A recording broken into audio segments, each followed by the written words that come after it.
Hello friends, welcome to our YouTube channel Niche Classes. Our today's topic is force and laws of motion. Motion के बारे में हमने पहले पढ़ लिया कि मोशन क्या होता है, इसकी टाइप्स क्या होती हैं, यूनिट्स वगैरह सब कुछ कर लिया हमने. अब हमने करना है पहले फोर्स के बारे में. फोर्स का मतलब होता है बल. ठीक है. फर्स्टली इसकी डेफिनेशन है, इट इज़ अ पुश और pull which produces a change of state of rest और यूनिफॉर्म मोशन. कहते ये एक फोर्स एक पुश या पुल है. पुश मतलब धक्का देना या खींचना. ठीक है. एक टाइप का पुश या पुल है जिसके वजह से जो एक चेंज प्रोड्यूस करता है या फिर जिसकी वजह से चेंज आता है. किस में चेंज आता है? किसी भी बॉडी की स्टेट ऑफ रेस्ट में चेंज आना या उसके यूनिफॉर्म मोशन में चेंज आना, उसकी स्पीड में चेंज आना, डायरेक्शन और शेप में. अब फॉर एग्जांपल अगर कोई भी बॉडी रेस्ट में है, अगर आप उसको धक्का लगाओगे, पुश करोगे या खींचोगे तो वो मूव करना स्टार्ट कर देगी. तो फोर्स ने क्या किया, उसकी रेस्ट की पोजीशन को चेंज कर दिया. या फिर अगर कोई चीज़ यूनिफॉर्म मोशन में चल रही है, सेम स्पीड से चल रही है, अगर आप उसको एक्सेलरेट करोगे, एक्सेलरेशन भी एक फोर्स हो गई. अगर आप उसके एक्सेलरेट करोगे तो उसकी स्पीड या तो ज़्यादा हो जाएगी या फिर कम हो जाएगी. हम उसकी स्पीड कम या ज़्यादा भी कर सकते हैं. डायरेक्शन चेंज कर सकते हैं. अगर हम स्ट्रेट जा रहे हैं, अगर हमें लेफ़्ट या राइट टर्न करना है तो हमें फोर्स लगानी पड़ेगी. या फिर किसी भी चीज़ की बॉडी की शेप को चेंज कर सकते हैं. फॉर एग्जांपल वो जो स्माइली वाली बॉल होती है ना, उसको अगर हम प्रेस करते हैं तो उसकी शेप चेंज होती है. या फिर बलून को अगर हम प्रेस करते हैं तो उसकी शेप चेंज होती है. ठीक है. तो ये फोर्स क्या करती है, एक पुश या पुल है जिसकी वजह से किसी भी बॉडी में किसी भी टाइप का चेंज आ जाता है. या तो वो रेस्ट में होती है, मूव करना स्टार्ट कर देती है, मोशन में होती है, रेस्ट में आ जाती है, या फिर स्पीड चेंज हो जाती है, उसकी डायरेक्शन या शेप कुछ भी चेंज हो सकता है. नेक्स्ट इसकी कुछ प्रॉपर्टीज़ हैं. It is a vector quantity. Vector quantity मतलब मैंने आपको पहले बताया था. वेक्टर क्वांटिटी का मतलब क्या होता है, जिसकी डायरेक्शन और मैग्नीट्यूड दोनों हो. डायरेक्शन का भी पता हो और उसके मैग्नीट्यूड का भी पता हो. एंड उसके मैग्नीट्यूड के बारे में भी हमें पता हो. इसको हम डिनोट किसके साथ करते हैं? एफ के साथ. कैपिटल एफ के साथ हम इसको डिनोट करते हैं. इसकी एसआई यूनिट है इसकी न्यूटन, क्योंकि फोर्स के बारे में न्यूटन ने ही बताया था. तो एसआई यूनिट क्या है इसकी? न्यूटन, जिसको हम एन के साथ डिनोट करते हैं. या फिर किलोग्राम मीटर पर सेकंड स्क्वायर. मेन इसकी यूनिट न्यूटन है. ठीक है. बट इसको अगर हम बाय डेफिनेशन देखेंगे तो इसकी यूनिट किलोग्राम मीटर पर सेकंड स्क्वायर भी बनती है. अगर सीजीएस सिस्टम में देखें तो इसकी यूनिट डाइन है, जिसको हम DYN के साथ डिनोट करते हैं. और सीजीएस सिस्टम में दूसरी यूनिट है ग्राम सेंटीमीटर पर सेकंड स्क्वायर. ये इंपॉर्टेंट है. 1 न्यूटन कितने डाइन के इक्वल होता है? 1 न्यूटन होता है 10⁵ डाइन के इक्वल. ये क्वेश्चन बन के आ सकता है कि 1 न्यूटन की वैल्यू कितनी होती है. ठीक है. या फिर और दूसरी तरह देखें तो 1 डाइन की वैल्यू कितनी होती है? 1 डाइन की वैल्यू होती है 10⁻⁻5 न्यूटन. ध्यान रहे यहाँ पर ओनली 5 है, यहाँ पर -5 हो गया. ठीक है. अगर 1 न्यूटन की वैल्यू पूछिए तो 10⁻5 डाइन. अगर 1 डाइन की वैल्यू पूछिए तो 10⁻⁻5 न्यूटन. नेक्स्ट है हमारे पास मोमेंटम. मोमेंटम क्या होता है? Quantity of motion possessed bye a body. कि मोशन की क्वांटिटी, एक बॉडी कितना मोशन पोसेस कर रही है उसको मोमेंटम बोलते हैं. It is product of mass and velocity. अगर सिंपली देखें तो ये प्रोडक्ट है, मल्टीप्लाई है. प्रोडक्ट का मतलब मल्टीप्लाई है. किस चीज़ की मल्टीप्लाई है? कोई भी बॉडी, कोई भी व्हीकल, किस चीज़ की बात कर रहे हैं, उसका मास कितना है और उसकी वेलोसिटी कितनी है. इन दोनों का अगर हम मल्टीप्लाई कर दें तो हमारे पास मोमेंटम आ जाएगा. ये भी एक वेक्टर क्वांटिटी है. इसको हम डिनोट करते हैं स्मॉल p के साथ. और इसका फॉर्मूला होता है P = mv. हम सिंपली भी लिख सकते हैं ऐसे, P = mv. v मतलब वेलोसिटी, m मतलब मास और वेलोसिटी की मल्टीप्लाई क्या आता है हमारे पास? मोमेंटम. सो ये क्वेश्चन बन सकता है, product of mass and velocity gives mass and velocity की प्रोडक्ट करने के बाद हमें क्या मिलता है, मोमेंटम मिलता है। इसकी एसआई यूनिट है किलोग्राम मीटर पर सेकेंड और सीजीएस यूनिट है ग्राम सेंटीमीटर पर सेकेंड। कोई भी हम टॉपिक करते हैं उसकी यूनिट्स मोस्ट इंपॉर्टेंट है, ठीक है। नेक्स्ट हमारे पास टॉपिक है impulse. When force is acting on a body for a very short duration, मतलब जस्ट वो मतलब कि कुछ सेकंड्स के लिए अगर किसी चीज़ पर फोर्स लगाई जा रही है तो उसको हम इम्पल्स बोलते हैं, उस फोर्स को हम इम्पल्स बोलते हैं। It is equal to product of force and time, तो ये प्रोडक्ट होती है फोर्स एंड टाइम की। ये भी एक वेक्टर क्वांटिटी है और इसकी यूनिट होती है न्यूटन सेकंड। न्यूटन किसकी यूनिट है, फोर्स की। सेकंड किसकी यूनिट है, टाइम की। तो दोनों की मल्टीप्लाई करके हमारे पास इम्पल्स की यूनिट आ जाएगी। ओके,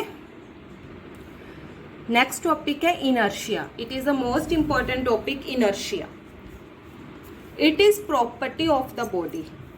किसी भी बॉडी की, जितनी भी अर्थ पर चीज़ें हैं, ठीक है, किसी भी बॉडी की एक प्रॉपर्टी है to oppose any change in its state of rest और मोशन। मतलब कि अगर उसके अपने आप उसमें कोई चेंज नहीं आता, ठीक है, बैठे बिठाए अगर कोई चीज़ रेस्ट में है, अगर कोई बॉडी स्टेट ऑफ रेस्ट में है तो वो अपने में होने वाले चेंजेस को अपोज करेगी खुद ब खुद। जब तक उसमें कोई एक्सटर्नल फोर्स नहीं लगती, बाहर से कोई फोर्स नहीं लगती, तो उतने टाइम तक वो हर चेंजेस का अपोज करेगी, मतलब अपने आप में चेंजेस नहीं होने देगी।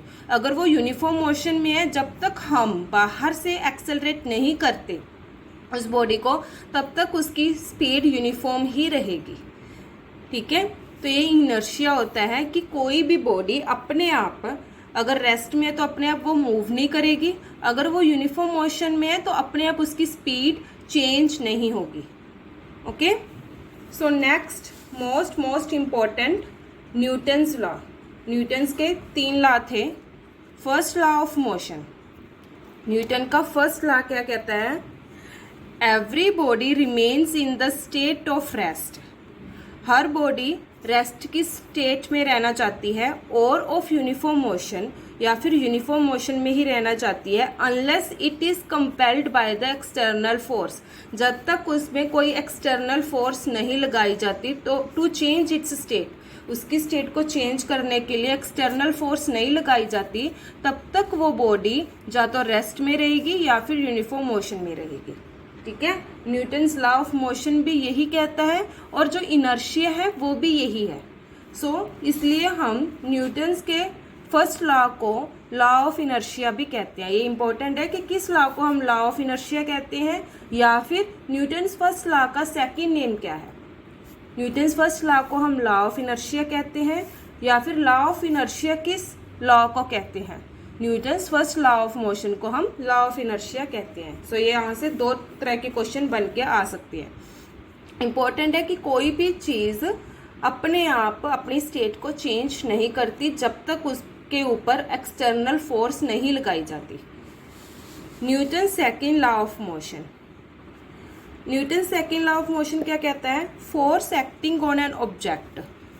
कोई फोर्स लग रही है किसी भी ऑब्जेक्ट पर, is proportional to the rate of change of momentum. वो प्रोपोर्शनल होती है किसके, rate of change of momentum के। या फिर एक डेफिनेशन के अकॉर्डिंग इसका एक फॉर्मूला बनता है F फिजिकल टू M में। ये डिराइव हुआ है सेकेंड लॉ ऑफ मोशन से ही। सो हमारे पास आ जाता है एक फॉर्मूला, मोस्ट इंपॉर्टेंट फॉर्मूला है। जो फोर्स है वो मास एंड एक्सेलरेशन उन दोनों की मल्टीप्लाई है, ठीक है। इसी डेफिनेशन से हमारे पास ये फॉर्मूला बना हुआ है। ओके, तो ये क्या बनता है, फोर्स है जो वो मल्टीप्लाई है किसकी, मास एंड एक्सेलरेशन के। ये मोस्ट इंपॉर्टेंट फॉर्मूला है फोर्स का। नेक्स्ट है हमारे पास Newton's third law of motion. Newton's third law of motion क्या है, action and reaction are equal and opposite. इसका मतलब क्या होता है कि अगर हम किसी चीज़ पर एक्शन करते हैं तो वापस वो रिएक्शन करेगी। अगर हम किसी चीज़ पर कोई वर्क करते हैं तो वो कोई ना कोई रिएक्ट करेगी, ठीक है, और जो उसका रिएक्शन होगा वो इक्वल होगा और अपोजिट होगा। मतलब कि अगर एक्शन इस डायरेक्शन में हो रहा है तो रिएक्शन इस डायरेक्शन में होगा। ओके, जैसे फॉर एग्जांपल कि गन में से बुलेट बाहर निकलती है, तो जो गन ने एक्शन किया बुलेट पर, बुलेट बाहर निकली, तो बुलेट भी रिएक्शन करेगी गन पर। तो आपने देखा होगा जब भी कभी भी गन में से बुलेट बाहर निकलती है तो गन हमेशा पीछे की तरफ हो जाती है। ठीक है, उसके ऊपर भी एक फोर्स लगती है, वो उसको पीछे की तरफ धक्का लगता है। ठीक है, तो इसका मतलब क्या है कि गन ने बुलेट पर एक्शन किया तो बुलेट ने गन पर रिएक्शन किया, इक्वल एंड अपोजिट। जितना गन ने किया था उतना ही बुलेट ने किया, इक्वल किया एंड अपोजिट डायरेक्शन में किया। Action and reaction never act on the same body. Action और रिएक्शन कभी भी सेम बॉडी पर एक्ट नहीं करते। अभी मैंने बताया कि गन ने बुलेट पर एक्शन किया तो रिएक्शन गन पर हुआ। एक्शन बुलेट पर हुआ था, रिएक्शन गन पर हुआ। बुलेट और गन दोनों अलग अलग हैं, तो क्या मतलब बना कि एक्शन और रिएक्शन कभी भी सेम बॉडी पर नहीं लगते। They act on different body, हमेशा डिफरेंट बॉडी पर ही लगते हैं वो दोनों। ओके, नेक्स्ट हमारा टॉपिक है law of conservation of momentum. Conservation का मतलब होता है बचाना। ठीक है, तो इसका मतलब क्या होता है, the vector sum of momentum और नंबर ऑफ बॉडीज। जितनी मर्जी आप बॉडीज हों, कोई भी बॉडीज हों, उनका जो मोमेंटम होता है अगर उनका प्लस करें, सम करें, रिमेन्स कांस्टेंट, वो हमेशा कांस्टेंट रहेगा एंड नॉट चेंज्ड, चेंज नहीं होगा due to mutual action and reaction upon each other. For example, काफ़ी आपके पास 3-4 बॉल्स हैं।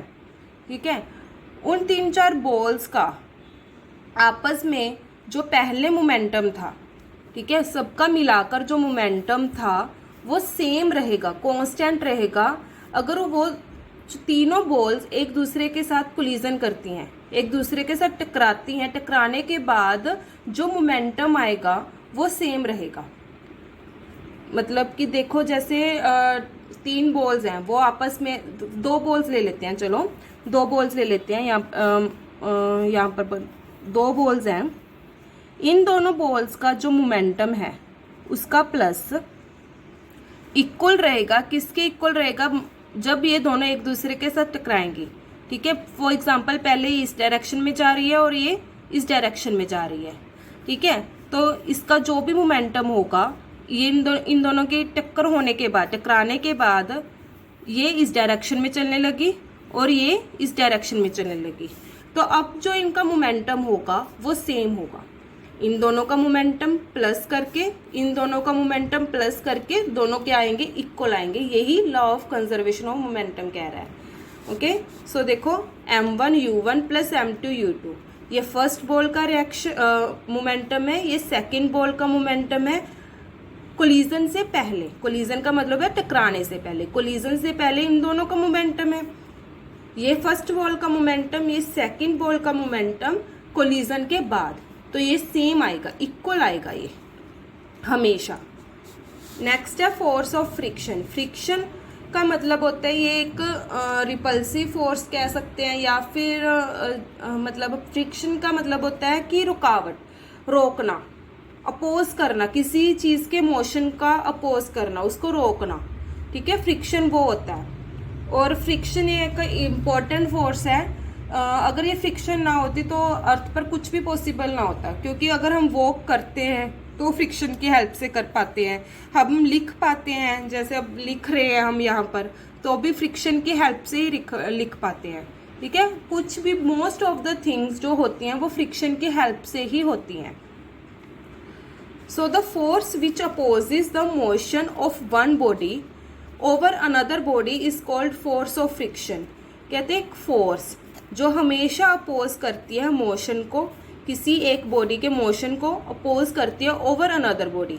मतलब कि एक फॉर एग्जांपल ये फ्लोर है, इसके ऊपर एक बॉल है, ये रोल कर रही है बॉल इस फ्लोर पर, तो जो फोर्स लग रही है वो इस बॉल के ऊपर लग रही है कि वो इस फर्श पर रोल ना करे। ठीक है। So the force which opposes the motion of one body, इस बॉडी के मोशन को वो अपोज कर रही है ताकि वो इस इस फर्श पर मूव न कर सके।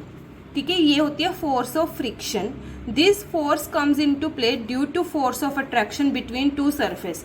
ये कब लगती है? इन दोनों का जब कॉन्टैक्ट होता है, ये दोनों फोर्सेस जब कॉन्टैक्ट में आती हैं, दोनों बॉडीज कॉन्टैक्ट में आती हैं, तो फोर्स ऑफ अट्रैक्शन की वजह से फोर्स ऑफ फ्रिक्शन लगती है।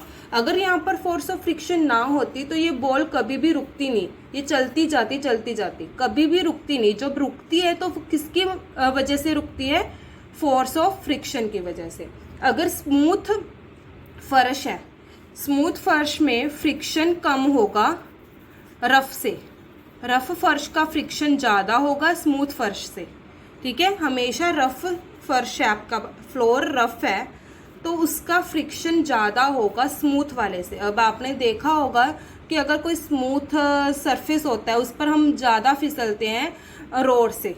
अगर रोड कंक्रीट की बनी होती है तो वहाँ पर हम नॉर्मली कंफर्टेबली चल पाते हैं, बट अगर हम फर्श पर किसी स्मूथ फर्श पर चल रहे हैं तो उस पर हम कंफर्टेबली नहीं चल पाते, कई बार फिसल भी जाते हैं। तो स्मूथ जो फ्लोर होता है, स्मूथ सरफेस होता है, उसका फ्रिक्शन कम होता है।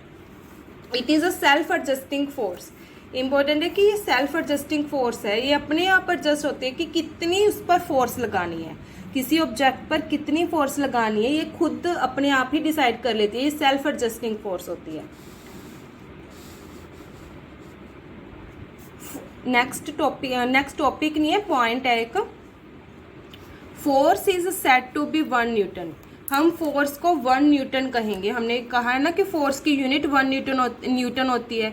1 न्यूटन कब कहेंगे फोर्स को? If it produces in a mass of 1 kg in body.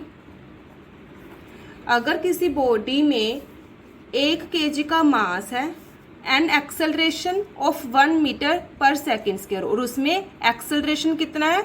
1 metre पर सेकेंड स्क्वायर। अगर किसी बॉडी में का 1 kg मास है और उसमें एक्सेलरेशन कितना लग रहा है? 1 मीटर पर सेकेंड स्क्वायर, तो हम फोर्स को कितना बोलेंगे? 1 न्यूटन बोलेंगे। Inertia is proportional to the mass. ये इंपॉर्टेंट है। कहते हैं इनर्शिया प्रोपोर्शनल होता है मास के। प्रोपोर्शनल का मतलब होता है एक डायरेक्टली प्रोपोर्शनल होता है, एक इनवर्सली। अगर सिंपल प्रोपोर्शनल लिखा है तो डायरेक्टली की बात कर रहे हैं। तो इसमें कहा है कि मोर द मास, जितना ज़्यादा मास होगा उतना ही इनर्शिया भी ज़्यादा होगा। ठीक है, अगर मास कम है किसी ऑब्जेक्ट का तो उसका इनर्शिया कम होगा। मान लो अगर हम 2 ऑब्जेक्ट ले रहे हैं, 2 ऑब्जेक्ट्स को कंपेयर कर रहे हैं, एक ऑब्जेक्ट का मास ज़्यादा है, दूसरे का कम है, तो जिसका मास ज़्यादा है उसका इनर्शिया भी ज़्यादा होगा, जिसका मास कम है उसका इनर्शिया भी कम होगा। ठीक है, सो यहाँ पर एक क्वेश्चन बनता है, विच हैज़ मोर इनर्शिया।